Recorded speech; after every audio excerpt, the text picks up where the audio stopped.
வணக்கம். பைபிளை முழுவதுமாக வாசிக்கும் நம் லட்சிய பயணத்திற்கு உங்களை அன்புடன் வரவேற்கிறேன். இன்று நாம் 1 சாமுவேல் 28வது அதிகாரத்தை வாசிக்க இருக்கிறோம்.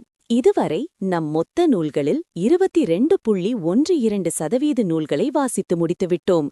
இன்னும் சில நூல்களை முடித்தால் நம் பயணம் வெற்றிகரமாகும். இன்றைய வாசிப்பின் மூலம் அந்த இலக்கை இன்னும் முன்னோக்கி நகர்த்துவோம். வாங்க தொடங்குவோம். அக்காலத்தில் பெலிஸ்தியர் இஸ்ரேலுக்கு எதிராக போர் தொடுக்க தங்கள் படைகளை ஒன்று திரட்டினர். அப்பொழுது ஆக்கிசு தாவீதிடம், நீரும் ஆள்களும் என்னோடு போர்க்களம் வரவேண்டும் என்பதை அறிந்து கொள்ளும் என்றார். அதற்கு தாவீது ஆக்கிசை நோக்கி, மிக நல்லது, பணியாளன் செய்யப்போவதை நீர் அறிந்து கொள்வீர் என்றார்.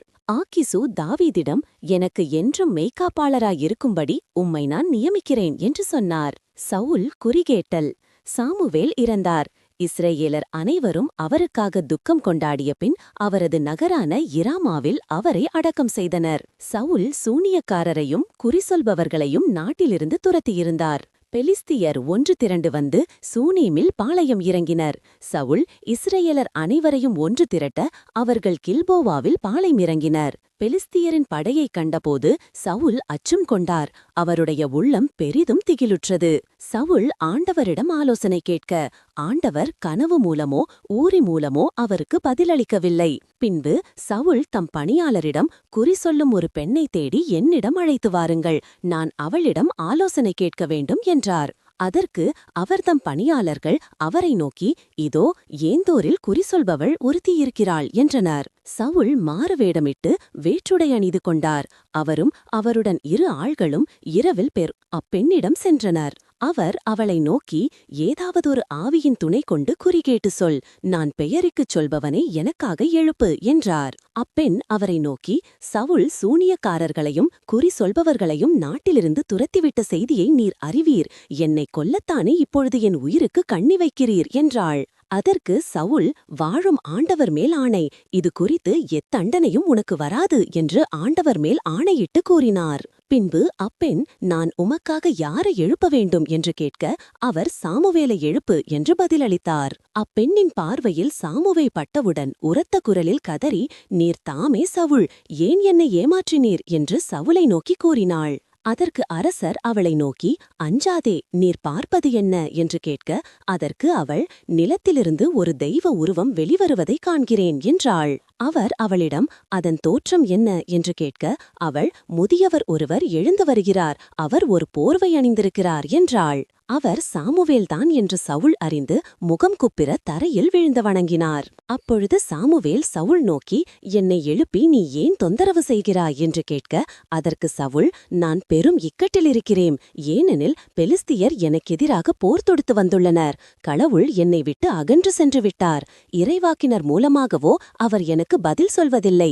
ஆதலால் நான் என்ன செய்ய வேண்டும் என்று உம்மை நான் அழைத்தேன் என்றார். அதற்கு சாமுவேல், ஆண்டவர் உன்னை விட்டு விலகி உன் பகைவராய் மாறிய பின் என்னிடம் ஏன் ஆலோசனை கேட்கிறாய்? ஆண்டவர் உன் மூலம் உரைத்தது போல் உனக்கு செய்தார். அரசை உன் கையினின்று பறித்து உனக்கு அடுத்திருப்பவனாகிய தாவீதிடம் கொடுப்பார். நீ ஆண்டவர் வார்த்தையை கேளாமலும் அமலேக்கின் மேல் அவருக்கு இருந்த வெஞ்சினத்திற்கு ஏற்ப நீ நடந்து கொள்ளாமலும் இருந்ததால் ஆண்டவர் இன்று இதை செய்துள்ளார். மேலும் ஆண்டவர் உன்னையும் உன்னோடு இருக்கும் இஸ்ரேல் மக்களையும் பெலிஸ்தியரிடம் ஒப்புவிப்பார். நாளை நீயும் உன் புதல்வர்களும் என்னுடன் இருப்பீர்கள். ஆண்டவர் இஸ்ரேல் படையையும் பெலிஸ்தியர் கையில் ஒப்புவிப்பார். சாமுவேலின் வார்த்தைகளினால் அச்சமுற்ற சவுல் உடனே தரையில் நெடுங்கிடையாய் விழுந்தார்.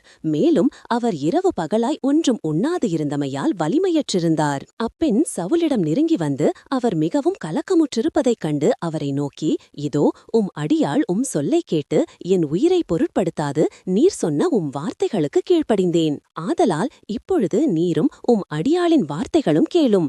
நான் உமக்கு முன் கொஞ்சம் அப்பம் வைக்கிறேன், வழி பயணத்திற்கான வலிமையை நீர் பெறுவதற்கு அதை நீர் உண்ணும் என்றாள். அதற்கு அவர், நான் உண்ணமாட்டேன் என்று மறுத்தார். ஆனால் அப்பெண்ணுடன் சேர்ந்து அவர்களது பணியாளர்கள் வற்புறுத்தவே அவர் அவர்களது சொல்லுக்கு இசைந்தார். அதனால் அவர் தரையிலிருந்து எழுந்து படுக்கையின் மேல் உட்கார்ந்தார். அப்பெண் வீட்டில் ஒரு கொழுத்த கன்றுக்குட்டி வைத்திருந்தாள்.